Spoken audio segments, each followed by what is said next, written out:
உங்களுடைய ஞானங்களை, உங்களுடைய உயர்வான அந்த சத்தியத்தை நீங்கள் இப்பொழுது பின்பற்ற இருக்கின்றீர்கள். உங்களுடைய மனதில் அறிவிக்கப்பட்ட ஒரு அழகான விருப்பம், அந்த விருப்பத்தை நடந்தால் நன்றாக இருக்கும் என்று ஏற்றுக்கொண்டிருக்கிறதை தவிர நீங்கள் அதனை என்ன ஏது என்ற அந்த காரண காரியங்களோடு உருவ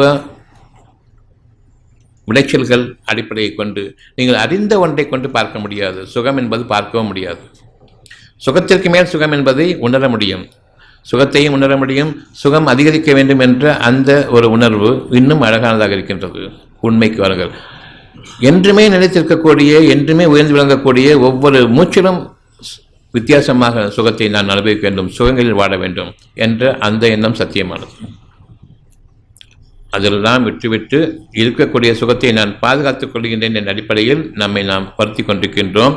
என்னுடைய படைப்பை நம்பியதன் காரணமாக, படைத்த பொருள்களிலிருந்து நான் கிடைத்த அறிவை கொண்டு நம்புவதன் காரணமாக எக்ஸசைஸ் பண்ணால் நல்லாயிருக்கும் உடம்பு. கீழ்த்தரமான மிருக ஜாதியாக நாம் ஆகிவிட்டோம். இப்பொழுது மனிதர்களை நாம் பின்பற்றும் காரணமாக எக்ஸசைஸ் பண்ணால் உங்களுக்கு உடல் களைப்பு வருமா இல்லையா? என்னடா எக்ஸசைஸ் பண்ணுமேங்கிற மனசு சோம்பல் வருமா இல்லையா? என்றைக்குமே அது நிலைச்சி நிற்கணுமா? அல்லது சில சமயங்களில் எக்ஸ்கியூசஸ், எனக்கு என்னால் முடியலன்னு சொல்லுவாங்களா? எனக்கு உடம்பு சரியில்லை, எனக்கு எக்ஸசைஸ் பண்ண முடியாது. உடம்பு நல்லாக்கிறதுக்காக தான் எக்ஸசைஸ் பண்ணுன்னு சொன்னால் பண்ண முடியுமா? உடம்பு நல்லாக்கிறதுக்கு தான் எக்ஸசைஸ் பண்ணணும் அப்படின்னு சொன்னதுக்கப்புறமா எனக்கு உடம்பு சரியில்லை, எக்ஸசைஸ் பண்ணலன்னு சொன்னால் இப்போ தான் அதிகமாக எக்ஸசைஸ் பண்ண இல்லையா? எனக்கு ஜுரமாக இருக்குது, நான் எக்ஸசைஸ் பண்ணணும், இன்னும் அதிகமாக பண்ணணுமா இல்லையா? ராத்திரி தூக்கமாக எனக்கு சோம்பலாக இருக்குது, ராத்திரி தூங்காமல் எக்ஸசைஸ் பண்ணணுமா இல்லையா? எவ்வளவு கீழ்த்தரமான, கேளிக்கையான, வேடிக்கையான மனிதர்களுடைய அறிவின் பொழுதுபோக்கு இது. கெட்ட வாழ்க்கை என்ற அமைப்பு என்பதை பார்த்துக் கொள்ளுங்கள். மனிதர்களிடமிருந்து எந்த ஒன்றையும் கூட ஒரு சிறு திரும்பளவு கூட அவர்களிடமிருந்து ஒரு நன்மையை நாம் எதிர்பார்க்க முடியாது. அவருடைய அறிவை கொண்டு எழுத்துப்பூர்வமாக எப்பொழுது அறிவு ஆகிவிட்டதோ அப்படியே நாம் தலைமட்டமாகிவிட்டோம் என்பது பொருள். சிந்தனை மூலமாக எழுத்துக்களை நீங்கள் வடிக்க முடியாது. சிந்தனையில் விளைக்கக்கூடிய ஒரு சத்தியத்தை எழுத்து மூலமாக வடிவமைக்க முடியாது. எனக்கு ஒரு கஷ்டம் இருக்குது, அந்த கஷ்டத்தை வெளியே சொல்ல முடியாது. இந்த விதமாக நான் கஷ்டப்படுறேன், உங்களுக்கு விளங்குதான்னு சொல்ல முடியாது. இதே கஷ்டத்தை நீங்கள் உணர்றியான்னு கேட்க முடியாது, ஒரு காரணம் முடியாது. நான் சுகமாக வாழ்ந்துட்டு இருக்கேன், இதே சுகத்தை ஒன்றால் உணர முடியுமா? நான் எப்படி வாழ்ந்து உணர முடியுமா? நான் விவரித்து சொல்ல போகிறேன். விவரிக்கிறதுக்கு வார்த்தைகள் கிடையாது. எந்த ஒரு சூழ்நிலையிலும் எடுத்து வடிவமான படிப்பு, நான் ஏற்கனவே இறந்து மண்ணாய் போய்விட்டேன் என்பதற்கான பொருள், அதை வைத்துக்கொண்டு வாழ முடியும் என்று படிப்பறிவை வைத்துக்கொண்டு சிந்தனையின் பக்கம் நம்முடைய வாழ்க்கை அமைய வேண்டும். இப்பொழுது நன்மையை அனுபவித்துக் கொண்டிருக்கின்றோம் ஓரளவுக்கு.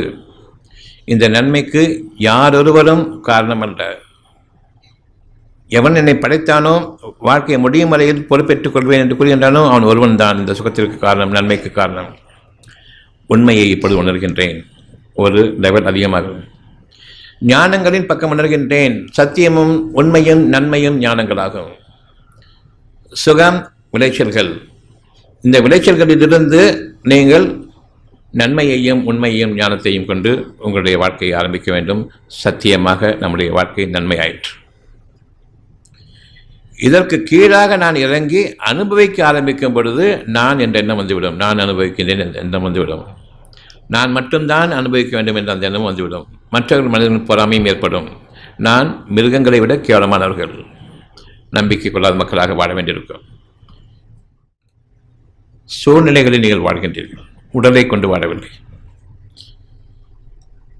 எனக்கு சுற்றி இருக்கக்கூடிய சூழ்நிலை காற்று நான் பார்க்க முடியாது. அது சுகமான காற்றாக இருக்கும்போது சுகமாக உணர்கின்றேன். நான் சூழ்நிலையில் வாழ்றேன்னா அல்லது என் உடலை கொண்டு வாழ்றேன், நான் அதிகமாக மூச்சு இழுத்து வாழ்றேன்னா மூச்சு பயிற்சி. மிருகங்களுக்கு பயிற்சி, மனிதர்களுக்கு பயிற்சி கிடையாது. சிந்தனை.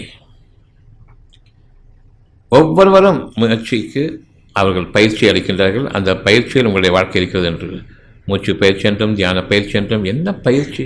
நான் மிருகமாக பயிற்சி பண்ணுறதுக்கு இப்போது நாம் கேட்டுக்கிட்ட வரைக்கும் இதில் உண்மை இருக்குதுன்னு தெரியுதானே செய்யுது. இதில் பயிற்சியாக வேணும், சிந்தனை தானே வேணும்.